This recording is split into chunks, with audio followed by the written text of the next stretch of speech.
नमस्कार जय जगन्नाथ चलतु नजर पकाइबा देश विदेशर किसी गुरुत्वपूर्ण खबर उपरे जदि आपण माने आम चैनल को नुआ करि आछंती ताले भलो पाइबा स्वरूप गोटे गोटे लाइक कर दियंतु पाखर आसुथिबा बेल आइकन उपरे क्लिक कर दियंतु जहा द्वारा सर्वप्रथमे आम वीडियो पाई परिबे। प्रथम खबर संभाव्य बात्या पई राजस्व मंत्री को समीक्षा बैठक बात्या पई स्कूल छुट्टी नहीं आसंता काली निष्पत्ति हेबो।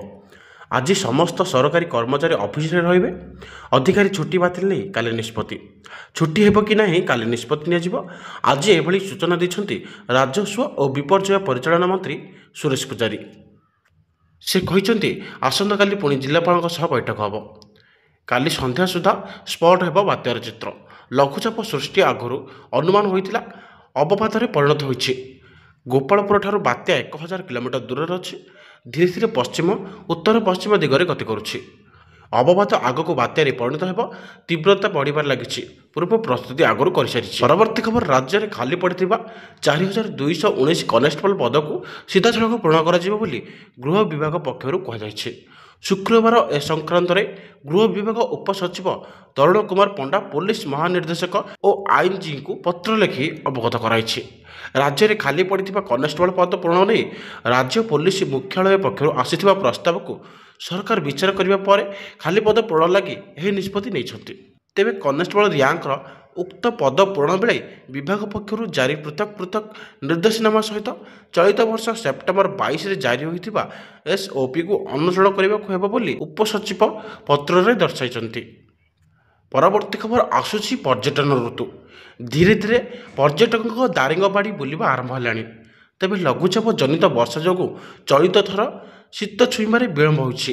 शीतर मजा नेबाकू आसुथिबा पर्यटक शीत नथिबा अनुभव करी निराश होउछन्ति। सेपटे दारिंगबाड़ी को आकर्षण करुथिबा इको रिट्रीट आसंता नवेम्बर 15 रे खोलिबाकू जाउछि। फଳରେ पर्यटकों पई खुशी आनिदेबा इको रिट्रीट।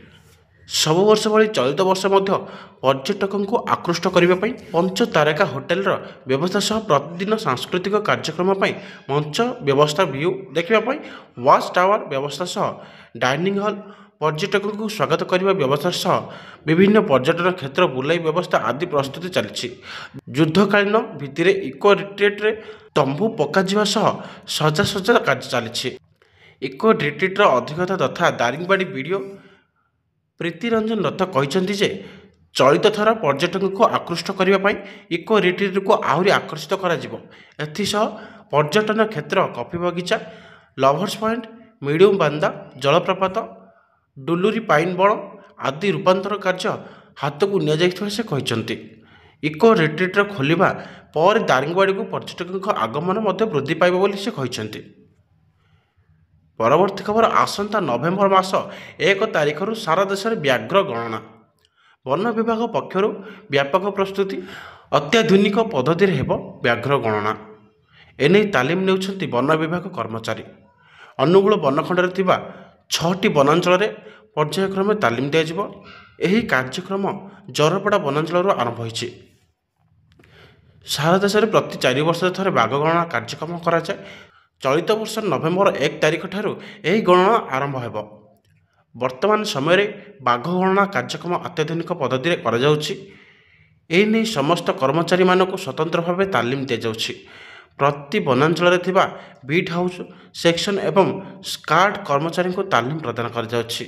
विशेषज्ञ माने आसी तालीम प्रदान करुछंती। प्रथमे कर्मचारी मानक मोबाइल आप जरिया किभली बाघर गतिपथ हाबिटेट जंगलर प्रकार एवं तृणभोजी प्राणी मानक अवस्थित जानीहेब से नहीं प्रशिक्षण दि जाଉଛି।